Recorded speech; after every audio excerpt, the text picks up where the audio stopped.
You've probably heard the saying, teach a man to fish and you feed him for a lifetime. But what about the fish in that equation? Who is ensuring there will be fish to fish for a lifetime?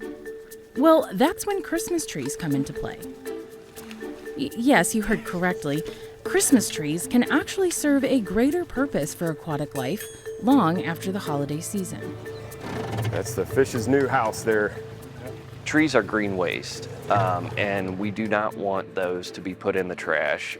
It's illegal to put them in the landfill because of methane gases. As an organic material breaks down, it adds to the methane gases, which then add to the ozone depletion. It's illegal. Yes.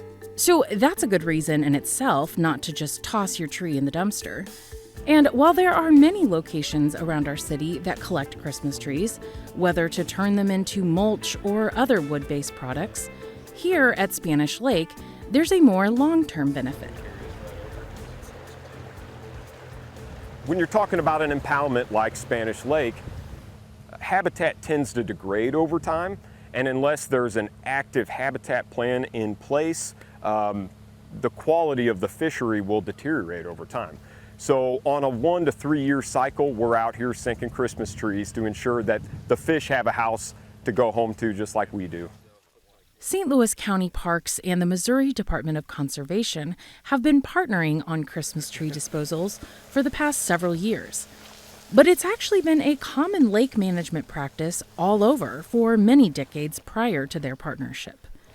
Of course, the difference now is that there are a lot more scientific methods to back up the benefits of this practice. We do have a depth finder that'll give us a reading as we're moving along. And we've also looked at the lake profile historically where brush piles have been placed. And we tend to kind of continue to build on the brush piles that we have in place already. In this case, we are placing a new brush pile, so. The locations around the lake that benefit most from these brush piles are called the littoral zones, which are the shallow, downsloping regions of a lake and are the crucial areas for maintaining a healthy ecosystem. In the case of Spanish Lake, the littoral zone is about 3 to 8 feet below the surface, because that's about the depth where sunlight can still penetrate through to create all sorts of organisms that support the food chain. Not only does cover like this provide someplace for a fish to seek refuge, it also helps foster biotic life, particularly kind of that base of the food chain, like micro, macro invertebrates, fungus, bacteria. And what we see is that effect, that introduction of habitat for that base of the food chain cascades up all the way to having big bass or catfish on the end of your line. So I'd say best fish to catch here would probably be largemouth bass, but we also have a great population of catfish in here, also some really great crappie as well. But most of all, we just encourage folks to come out, get a line wet, and meet some of their neighbors rather down here on the lake. So, creating this space for neighborly interactions is rewarding. But the Christmas trees also, in fact, prove great results for aquatic life.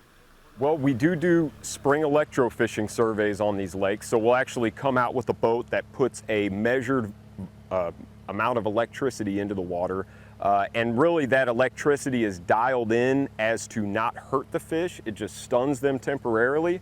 We're able to scoop those fish up with nets, bring them into the boat, measure them, and then we'll take those metrics and determine, kind of the overall health of the lake and figure out if some of the management practices that we have in place are being successful or if we need to make some kind of adjustment. Largely, when you're talking about Christmas trees, we've seen nothing but success. Habitat work like this is really important for the community because it affords the community an opportunity to be actively participating in managing a natural resource. A lot of these trees are donated from our neighbors in the area, and we're actually able to take these and invest them in the lake, and in the long term, citizens can see those benefits, whether it's a big fish on the line or hopefully a big smile on anglers' faces. So. For Living St. Louis, I'm Brooke Butler.